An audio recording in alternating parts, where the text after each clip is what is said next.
চাচা এইটা রাখেন, রাজু সাহেব দিছে, চা পানি খায়েন, শুধু মনে রাখেন মার্কা কিন্তু কুমড়া।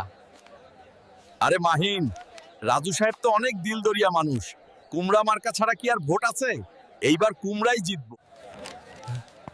চাচা 500 টাকা ইমান বিক্রি করে দিলেন।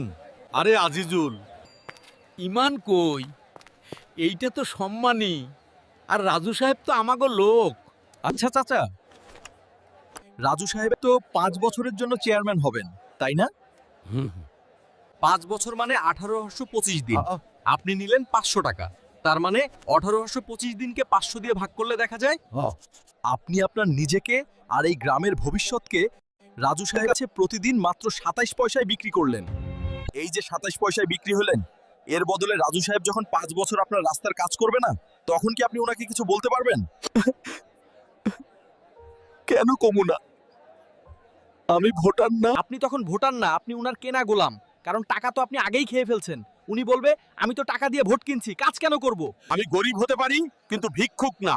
আমার ভোটের দাম 27 পয়সা না, আমার ভোটের দাম এই গ্রামের রাস্তা।